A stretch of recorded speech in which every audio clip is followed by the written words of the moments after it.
This episode of the Creep Street Podcast is brought to you by Martini Coffee Roasters. You know, people always look at me weird when I say I start off every morning with a big old martini. But then I set them straight, and I tell them I'm talking about Martini Coffee Roasters coffee. A delicious coffee made by the Martini family. They roast their coffee using a traditional method of sight and sound to roast those little babies to perfection. And they also sell green coffee beans for those home roasters out there. And right now, fans of the Creep Street Podcast can get 20% off their entire order by using the code CREEPSTREET at martinicoffee.com. Once again, for 20% off your order, use the code CREEPSTREET at martinicoffee.com. Martini Coffee Roasters, the perfect coffee to keep you creeps caffeinated. You've taken a wrong turn down Creep Street.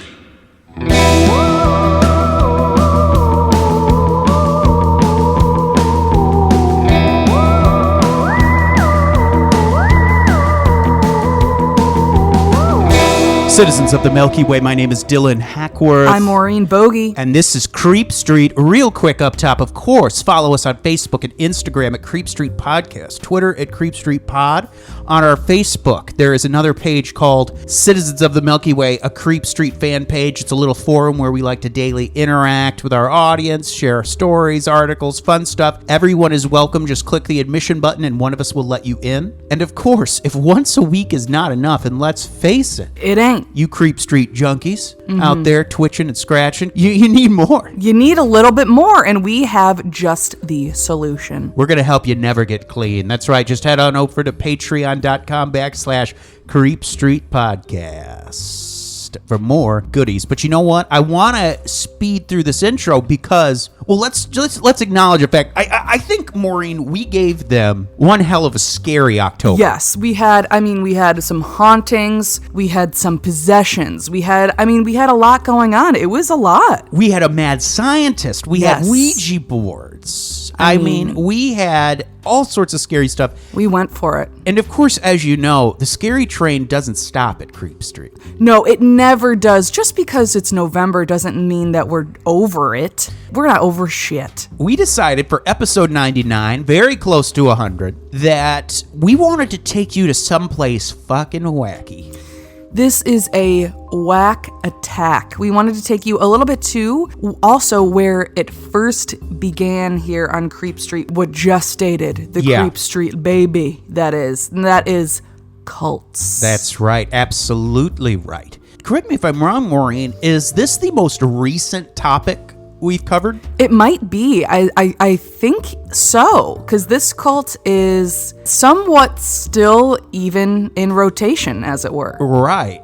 And it really didn't start making waves until the last couple of years in the news. So this is probably the most recent thing to have happened that we've covered on our main show. Yes. So that's exciting. Absolutely. Very excited to get into it. What the fuck are we talking about? All right. Today we are talking about the cult known as Love Has Won.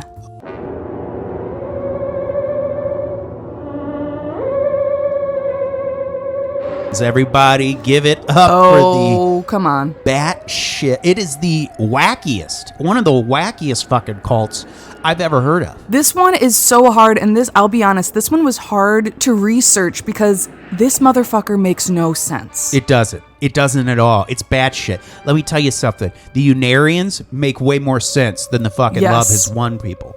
I could not agree with you more. Before we get diving deep here, let's talk about our sources this week, because we have some great sources that really, really helped figure out what the hell is even going on here. Absolutely, yes. One is an article from the Denver Post called How a Texas Mom Left Her Family to Become Mother God, Leader of Colorado's Love Has Won Cult by Noelle Phillips.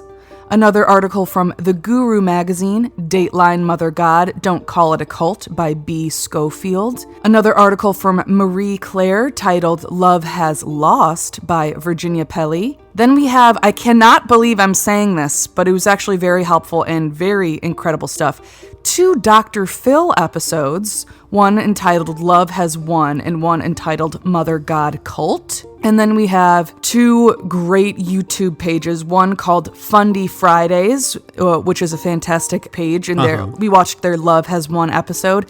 And then another lovely page called Weird Reads with Emily Louise.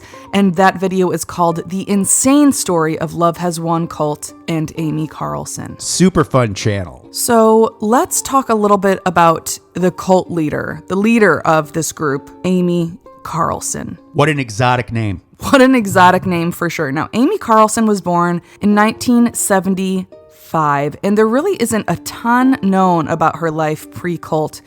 However, we do know that her mother, whose last name is Haythorne, said that she didn't really see any problem with her daughter besides making poor choices when it comes to men. Oh. Yeah, so Amy lived in Texas and she had 3 kids by 3 different fathers. And this will come up again later. That's the only reason I bring that up, is because it will become clear later why that is relevant. Right. She was on her 3rd marriage and she worked as a manager at a McDonald's. And also she had long suffered with addiction issues relating to alcohol. Now, she started calling herself Mother God at around 2006. And one year, when she was about 32 years old, Amy had met a man online and they were talking back and forth. And then one day, Amy abruptly left a Thanksgiving dinner and never came home. She left during Thanksgiving dinner. She left during Thanksgiving and she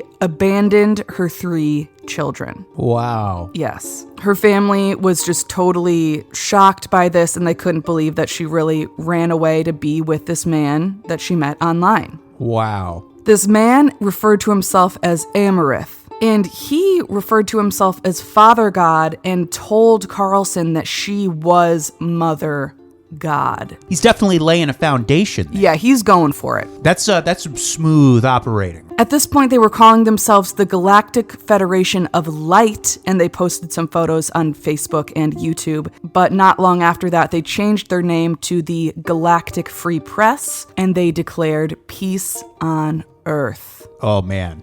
Let's hear a little clip of that. This is Mother and Father God and the Earth Allies. And we declare peace on Earth equal heart. Peace on Earth. It's so weird the way that they say it. Weird. It's like so weird. It's so vapid and like empty sounding, but they at the same time they feel so proud of what they've done at the same time. It's You know what I so mean? weird. Oh, it's so bizarre. And it's like, what are you even talking about? Now, Amy then said that Amassed was being bad to her, like maybe even locked her in a closet. Keep that in mind for later. Absolutely. And that she was, quote unquote, saved by Michael, one of her followers. However, it has also been postulated that maybe Amassed was actually cheating on her with a younger woman. And then that was really the reason why Amy left. And that Amassed, of course, had his problems, but he wasn't abusive like how Amy was saying. Very interesting. So what is the truth there? I don't know. But what we do know is this is where Amassed, the first Father God, leaves the picture. Okay. So in May of 2014, she left Amassed, aka Father God, and made a video with her follower Michael saying that they had triggered the event. What is the event that they have triggered? We're not exactly sure. But we do know that now people talk about Amassed within the cult, they refer to him as the incarnation of evil, as Aleister Crowley. Wow. Yes, very interesting. Once again, nothing is really making sense, but that is what they're saying, and that is what they're calling him. Now, let's talk about Michael. He was also known as Miguel, which I think was really what his legal name was, but he went as Michael. He was known as the Archangel Michael, who, as we will remember, was mentioned in our Roland Doe episode. He is a warrior and is often known as fighting against evil. Right. He's the one who came in and whooped a little ass near the end of the exorcism. That's correct. Now, something to know about Michael is that everything that later on Love Has Won will come to own will be in Michael's name. Now, this is very weird because Love Has Won is somehow, I don't understand how this is possible, but is a 501c3 tax-exempt nonprofit, aka charitable organization. Like, how the fuck did that happen? I have no idea. It doesn't make any sense because if that was true, then why would everything that the company owns be in one person's name? And why was everything the company owns be benefiting one person, that being Amy Carlson, aka Mother God? Right. It's kind of like, like in Nexium, everything was in everyone else's name, never Keith Raniere's name. Right. Interesting. Now, they also had this fucking store that they had called, or like online shop called Gaia's Whole Healing Essentials, where they would sell like these herbal supplements that were said to cure COVID and cancer and all this types of stuff. Right. Oh, speaking of, Michael said that he cured himself from stage 4 lung cancer. There you go. So good for him. Cured himself. Great for him. Great news. So yes, they would sell these supplements and these plasma sprays, and they would sell colloidal silver, which apparently was said to be made from scrap metal. And they said that they would use this colloidal silver to fight against COVID. And it actually took the FDA coming in to say, you cannot say that anymore. Wow. Yeah, so they would just be ingesting silver, essentially. Wow. Which is insane. They also would do these things called Etheric Surgeries, which is like where Mother God would come in and do this surgery on you psychically. Yeah. So she would be in one place and you would be in another place, and she would kind of do this over the phone. Or just, she could even do it to someone that doesn't even know that they're having this surgery done, because it is all done on the spiritual plane, and it would cost $88.88. Now, as far as the teachings of this cult go, it's a little bit vague. Essentially, the main thing and the most important thing is that Amy Carlson, aka Mother God, is Mother God, and that we need to listen to and do whatever she says. Right. Which is peak cult behavior, of course. And she took a lot of her teachings from modern conspiracy theorists, the New Age movement, and also some more longer running major religions as well. And what she said she was doing, she said she was protecting us from the cabal. What is the cabal? The cabal is kind of just like negativity, these bad people that are trying to keep us on a lower vibration and keep us on the dimensional earth as we know it now. Yeah, it's kind of interchangeable with Illuminati, with the the New World Order. It's the idea that there is this shadowy group of wealthy, influential people who essentially make all the decisions in the world. Yes. And that's what this cabal is. Nothing new. That's something that's been around since forever. And whereas Amy is out here trying to raise the vibrations of the earth and get us into the 5th dimension. And she thinks that 144,000, that number comes up a lot with Christianity, 144,000 will make it into the 5th dimension, whereas the rest of us will be recycled into the galactic sun. Wow. Which sounds bad. Oh, by the way, the Cabal their headquarters is in Miami. Oh, So, really? I didn't hear that part. Apparently the Cabal's headquarters are in Miami, but how do we fight the Cabal? The way that Amy fights the Cabal is by playing games on her phone. Yes. Literally, she just plays games on her phone that her followers pay for through donations. And I don't really know exactly what their rationale is as how playing these games on her phone fight the Cabal, but that is what they say happens, and that is how they fight the Cabal. They have a game fund. Yes. There's a moment in one of these videos where her followers are doing a live stream and they're like, yeah, something about the game fund. This is one of the few things that brings Amy any happiness, any relief. Yes. Is, fucking playing Angry Birds or some shit. Jesus Christ. It's so insane. It is so crazy. It makes absolutely no sense at all. But Amy said that she created herself from all love in the unknown, and that she created Father God, which we'll come back to Father God in a minute here. Interesting, okay. She created Father God with her own heart. She also created the role of Father of the Multiverse, and that the 3 of them, Father God, Mother God, and Father of the Multiverse, come together and make the Holy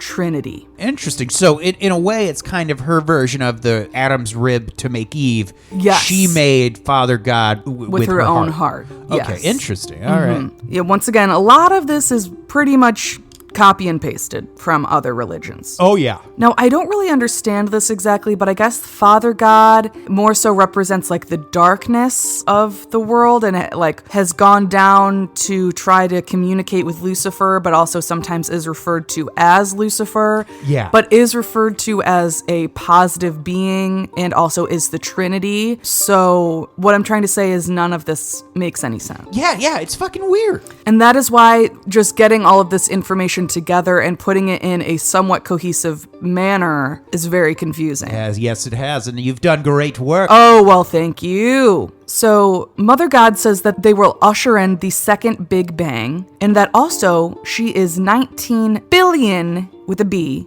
billion years old, and has had over 500 previous lifetimes. In her previous lifetimes, she was Harriet Tubman, What? Joan of Arc, Marilyn Monroe, Jesus Christ, Pocahontas, Cleopatra, and much, much more. Wow. Yes. And she says that she has total memory and total recall from all of those lives. Not only that, but she said that Donald Trump was her father in a previous life. She says that she feels that she is literally the planet and feels all. She believes that free will was the problem, and she wants to reinstate her own divine will. Wow. Now that's a resume. That is a resume. She also said that just a few minutes after Robin Williams tragically passed away, that he made himself appear in front of Mother God, and that ever since then, they've been kind of a group. That Robin Williams is also involved in Love Has Won. Michael checked in 5D News and sees that Robin Williams had died. 20 minutes later, he appears in our bedroom. Extremely bizarre. Extremely bizarre stuff. They even say that he's an angel, right? Like an angel, Yes. not Ezekiel, but like Zach. I can't remember the angel. I don't even remember which, but yeah, they believe he is an actual angel. Yeah. Yes. So let's talk a little bit about the rules that this cult has. I would have thought there weren't any. Oh, come on. There are some. Okay, well, let's hear these damn rules. Men must sit down to pee.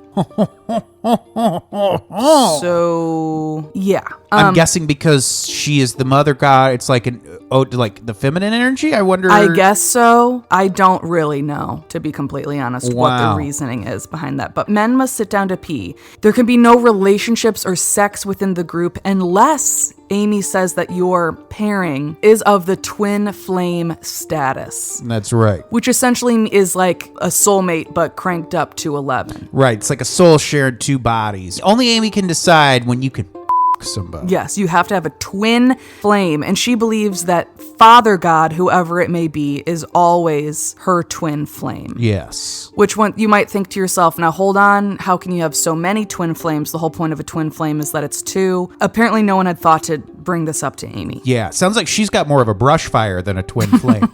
Of course, there can be no money or personal belongings of anyone in the group. If you make any sort of mistake, you have to do a public apology via live stream. They use all sorts of different types of jargon. For example, they don't use the word think. They rather use the word feel or feel into something. Yeah. Which is so important. It's like literally brainwashing you into not thinking. You don't use the word think so that all of a sudden you don't think. Absolutely. They really don't want you to have contact with outside friends or family. And no veganism. That one I truly have no idea why. That is strange. You'd think these fuckers would be all Would about be all vegans. about that shit. I don't know what that is about. Now, there are a lot of things here that are concerning to me. Really all of it, but especially the fact that, like I said, the using different jargon is a really good way to brainwash someone and make them feel crazy. Yeah. And also the fact that there's no money or personal belongings is a huge issue. It makes it impossible for anyone to really escape if Right. they even want to. No contact with friends or family on the outside, of course. That is very, very dangerous. And the making public apologies, this idea that this intense shame that they are bringing upon people is terrible. How fucking... Okay, like how you literally confess on the internet. How fucking lame is that? It's so lame, it's so childish, and it's so condescending. It like makes you feel like you're a child and that you're nothing. And that's exactly what they're going for. Amy Carlson looks and sounds like a meth lab. Yes. That hasn't yet exploded. Yeah, and that's another thing. They say no drugs or of any kind in the group, but it seems like there is a lot of drug use in the group. Oh, God. So in 2015, finally, Mother God has found a new father god named Andrew.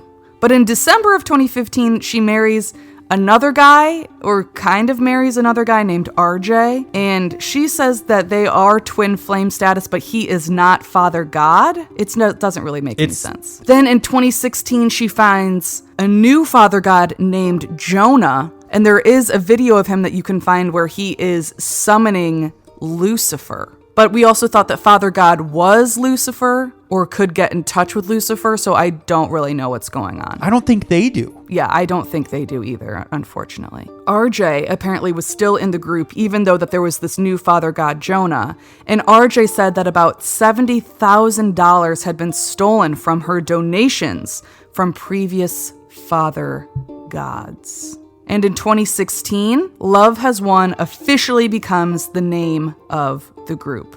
Now, at this point, there are about a dozen or so core members that all live together and commune with one another. And then there are multiple people around the world that watch via these live streams that they do twice a day and donate from all over the world. Now, shortly after the name becomes Love Has Won, there is a new Father God named John, but that's only briefly. And then there's a different Father God named Jason Castillo. Now, all of these are just people that Amy was in a relationship with? Yes. That's how they become Father God. That's like really all that it takes to become Father God is that you are her boyfriend or whatever. And that is why I brought up before about her having 3 different fathers to her children. This woman puts so much credence on the man that she is with at the time. She puts so much weight to them. Like that they can't just be someone that she's with. It has to be that they are the Father God to her Mother God. Right. That she is still the one that is mainly in charge, but the Father God is really just as important. I mean, they are twin flames. They are of the same soul. But Jason Castillo is the new Father God, and he kind of ushers in a very dark turn for the group. Not that the group wasn't dark before, but this is where the group really, really kind of takes a turn. And there is a huge decline in Mother God's health after this point in 2018. Now, Jason lost both of his parents when he was very young, and he was homeless in Las Vegas before he joined Love Has Won. He has criminal charges including DUIs and also child neglect. And there may have been sexual abuse with him and other members of the cult, but we're not exactly sure. However, Jason definitely was very violent, and he berated a lot of his followers, especially John,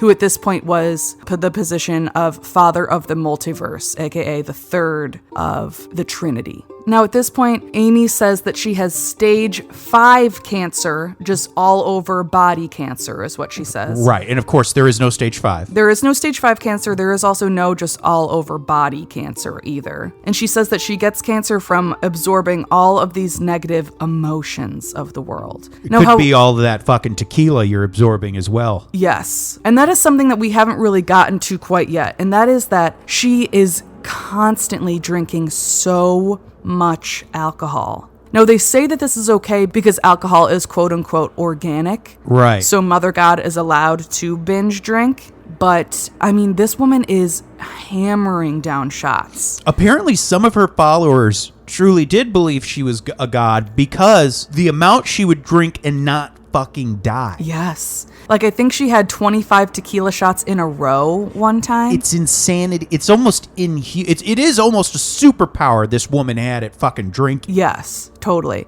And when you add that in with all this colloidal silver she's having, of course her health is taking a huge negative downturn. I mean, she is super frail, super thin. I mean, her skin even looks like silvery or like purple from all this colloidal silver she's having. Oh, it's so weird. It's so bizarre. But the thing involving the stage 5 cancer and whatever, We don't really know exactly what's going on because she never went to a doctor, so none of this was ever confirmed. However, we do know whether or not it was cancer or whether it was just her lifestyle or whatever it is. She clearly was in a really bad way, health-wise. And sometimes Amy she wasn't one of those people that would just drink and just be kind of sloppy and drunk. She would scream and be very, very abusive, verbally and emotionally and mentally abusive, would say these horrible things and would just be calling people whores constantly, like just screaming at them for being whores. Let's hear it. I'm fucking God, you fucking whores. And apparently that is supposed to be Mother God. Fucking whores. Yelling at everyone like this. And she's just yelling at everyone like this kind of for no reason at all. It can be for many different reasons. And it isn't just her yelling and being mean to people, individuals. She also espoused a lot of anti-Semitic and racist rhetoric. She may or may not have sexually assaulted people in the group. That's just something that I don't really have a ton of information on, but it seems like sexual assault was possible and probable. Wouldn't put it past her. Yes. Now, there are these two hosts of this live stream that they would do often, named Aurora and Hope. And there are these 26 and 30-year-old women, I believe, and they would just espouse this disgusting negative rhetoric on these live streams. They would say that the COVID-19 pandemic was planned, that same thing with the Sandy Hook massacre, that 9/11 and the Holocaust were hoaxes. But they also said good things about Hitler and the Holocaust. They said that, quote, Hitler's intention was to serve light, and Jews wanted everyone else to do the work and that they would take the money. The idea behind the concentration camps was to teach them to work. Golly. I know, I really hated even saying that out loud, but I just felt like you guys needed to hear how evil and disgusting these people are. This isn't just like a silly, funny group where oh, I can't believe they're all just following this woman that yells at them. Like, that's kind of silly and bizarre, like, tee-hee. Fucking whores. It's like, no, this woman is espousing this nasty shit that is spreading throughout the community, and they are trying to spread to the outside world, and they do have followers, and they do have viewers that watch them online. I mean, it's disgusting. And these two gals, Hope and Aurora, they send chills down your spine. Oh, God. They're these, it's almost like out of a movie. Because they're both pretty. They both seem just like normal, like kind of like popular girls from school. They do. But then there's this like sadistic twinkle in their eye. Yeah. That is so fucking chilling. Yeah, you just have to fucking see it. I sleep 2.5 hours on this mission. I would cry when I didn't get 5. And I realized I was a fucking bitch on this mission. Weak ass fucking ungrateful bitch. Now every day I have no problem getting out of that bed, 2.5 hours of sleep, feeling fine to serve God because she's dying in a bed. So, with all of this said, I mean, how could just a normal person be sucked into this group? Why do people join in the first place? Now, a lot of people join because there are more people than we think out there that are really just looking for a community, a group, and a way to be accepted into something. So there is one woman named Sarah who I think explains it really well, this woman who was a part of the group but no longer is a part of the group. I was looking for deeper answers after almost dying, and for hope. Love Has Won had such a wide array of info on their website, and it's easy to find whatever you're looking for. They hijack so much from things that are true in spirituality, and it's perfect storm for someone grasping for light. Then I started watching the live streams where they talked about healing sessions. They started being called spiritual surgeries, and later I thought, why not? And I think that why not atmosphere has so much to do with how this works. Yeah. Another member said, Amy knew how to manipulate people to a T. It's how Amy kept members under her control and subservient by pitting them against each other. They even would play this weird group called Find the Whore, which I can't believe I just said that, but they would play this game called Find the Whore, where they would try to figure out who the Lilith was in the group. So we're going to play a little game now called Find the Whore. There is a Lilith amongst you that is sucking the energy Mother wishes and the Galactic wish you to discuss amongst yourself in front of the camera and find out who it is and call them out. Lilith energy is bad. It's a woman that becomes too confident or anything like that. So they want to keep people subservient and they want to keep people down and not to be confident and to be self-aware and to be their own person. Rick Allen Ross, who's at the forefront of the cult field, he said that Love Has Won is one of the most destructive cults I have ever observed. He said, I think this is a particularly pernicious group. Many of the people who lead destructive cults have been described as narcissistic psychopaths, sociopaths, incapable of reflection, and having a sense of conscience about what they do. I see a pattern of that and a quite bit more in this particular group. So it's so easy to be like, oh, the people that are in this group are just crazy. It's their own fault. Whereas it's so easy to be brought into something like this. They really, really would go after the vulnerable. And the vulnerable would sometimes not be in a place where they would be able to really stick up for themselves. The group also moved around quite a bit.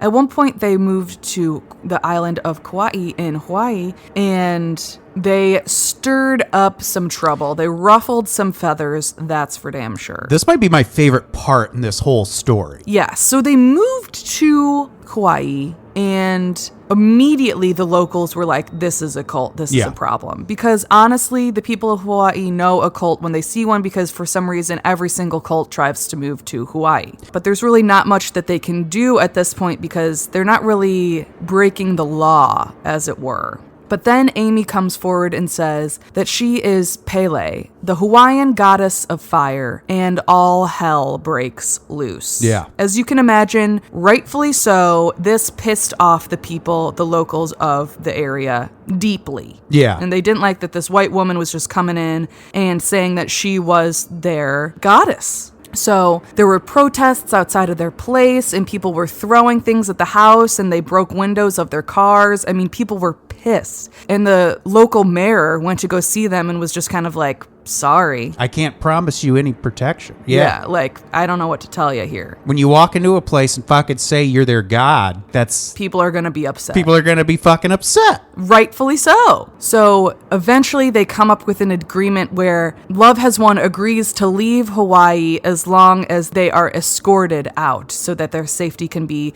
ensured as they are leaving Hawaii. And that happens, and they do leave Hawaii. Then they move to this rented home in Casita Park, which is a subdivision of a larger residential area known as Baca Grande. And Baca Grande is considered to be sacred grounds for the Hopi and other Native American tribes. Yes. And the people who developed this area of land in the 1970s did it because they agreed to preserve the space to bring together different religions coming together to promote harmony and peace after the wife was visited by a prophet. So in this area, it's like known there are Carmelites, there are Buddhists, there are Hinduists, they have temples of all different types. Yes. They have retreat areas. It's really like this mini... Creststone, right? Yes, yes. Because when I was looking this up last night, I showed you, I discovered another place called the Academy of On. Oh. O-N, the Academy of On. And I'm not even sure what it is they do, but a lot of people come to this place, for all sorts of different spiritual reasons. You might be thinking, oh, so Love Has Won got in there somehow? But the thing is, the people that actually lived there and worked there and everything did not like Love Has Won. They didn't think that this was legit. They said that this was a cult and that they did not want Love Has Won to be there. Right. However, they kind of got in through a loophole because Love Has Won found someone to rent them a house. And that observers said that the connection was made because a relative of the property owner spent time in the cult. Oh my God. Yeah, so that is how that happened. And this isn't like a huge cult either, which is interesting that they end up finding these little connections. Yes. Everywhere. Now I'd like to talk about a negative experience, a very negative experience that someone had within this cult. What? Well, I'll say it and you decide for yourself if you think this is good or if this is naughty. Now, I won't say the name of the actual person that joined the cult briefly. I'll just say the name of his wife, Ariane, because I don't think this man wants his name out there. Ariane's husband was interested in political conspiracy theories such as QAnon and things like that. And he read about those conspiracy theories online, and that's what directed him to the Love Has Won Facebook page. His discovery with Love Has Won coincided with the global coronavirus pandemic, and also Ariane's husband lost his job around the same time, so this really made him go into this deep rabbit hole of Love Has Won and spending more and more time online with the Love Has Won members.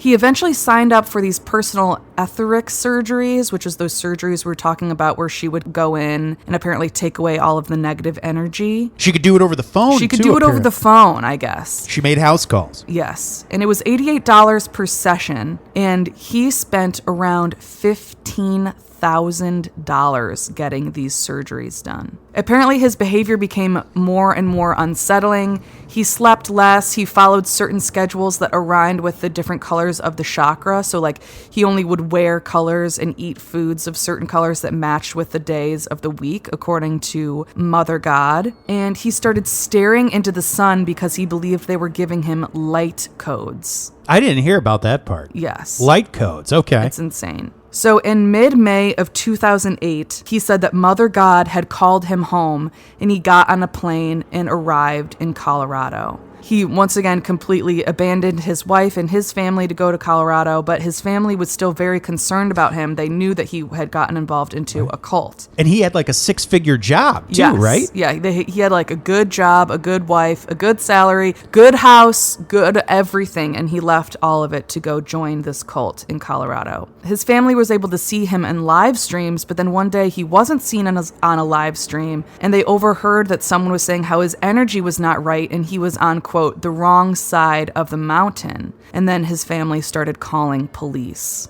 Eventually, they found him and said that he was found wandering in the wilderness alone, naked, dehydrated, with cactus needles in his feet. Apparently, his eyes were terribly burned from staring at the sun for so long. It didn't take long for him to sign himself out of the hospital. And he had like a head full of like mushrooms or something. And he was also on like a bunch of different drugs. I forgot to say that, yes. Like LSD, mushrooms, things like that. He was just completely out of his mind. Right. And that's something that the people in the cult would do. They would use mushrooms and LSD to really trip and to be able to see Mother God and see how she really was Mother God, even though they outwardly said that they were not doing any drugs at all. Mom is a no on drugs. We are not allowed to do drugs. She doesn't do drugs. There's also a video of Mother God taking a fat rip out of a bong, so we'll leave that to you. Now he is back at home and feeling okay, but he's still feeling very, very shaken up by this whole experience. So one, you're so confident in this fucking weird group that you leave behind a wife, children, a well-paying job. Right. And then the cult says no to you. Yes. Oh, God. Can you imagine? Oh, my God. That's so embarrassing. The cult says no to you. Yeah. He's still healing, and he will be for a long time from this. He has tons of shame, tons of guilt. He just can't believe he did what he did. He just can't fathom it now that his mind is clear. Now, at this point, Mother God's health has been declining very, very rapidly. Haythorne, who is Amy Carlson's mother, says that she believes that Amy wanted medical care, and in a live stream, she overheard saying that Amy said she wanted medical care, but these two women that are talking to the viewers say that she would never go to a doctor because they understand the proper process of ascending, and that the doctor would not understand this process of ascending. And they believe that that would be how hijacking works. I don't really know exactly what that means. Interesting. Okay. I don't know what that means. Yeah. And that's the whole thing with this whole cult where it's like, what are you talking about? You just are using these like buzzwords that don't actually mean anything, and you're not saying dick. Peace on earth equals heart or whatever. That doesn't mean anything. It literally does not. That sentence does not mean anything. And they say it as if it's something profound. It means nothing. Nothing at all. Some people believe that Amy was alive as recently as April 10th because she talked to the group's California landlord, and when she spoke to them, it seemed like Carlson appeared to be dying. Then on April 6th, a photo of Jason holding Amy, aka Mother God and Father God, was circulating throughout the group's private chat rooms, and it looked like Mother God was either dead or almost dead in those photos. At this point, Amy's family started calling police and ambulance services and try to get Amy some help. However, these wellness checks were done and turned away, and ambulance were sent out and turned away. On April 28th of this year, Michael came home to find that Amy's dead body was in the back of his house. She was wrapped in a sleeping bag, wrapped in Christmas lights with glitter painted all around her empty eye sockets. Now, I don't know if her eyes had decomposed away or if her eyes were taken out. I don't really know exactly what that means. Also, in many sources, it says that she is mummified. I don't know if she literally was mummified or if just all the amount of colloidal silver in her body kind of mummified her. Yeah, I'm not sure. In that way, that isn't totally clear, but it is true that she did pass away and she was left in a house for a long time. Now, I don't really understand if Michael actually found her and immediately called the police, or if he knew this was going on for longer and then just eventually called the police. I don't really know exactly what was going on there, but eventually police were called, and everyone in the group kept referring to it and being happy as though she had ascended into the next level. As you will see, there are a lot of similarities here with other cults, especially Heaven's Gate here, that really reminds me of ascending into the next level, which is leaving your vessel, leaving your vehicle. And a lot of that same rhetoric and that same language is used here, which is very frightening because it makes you think, okay, are the remainder of the group going to try to quote unquote ascend next to meet her?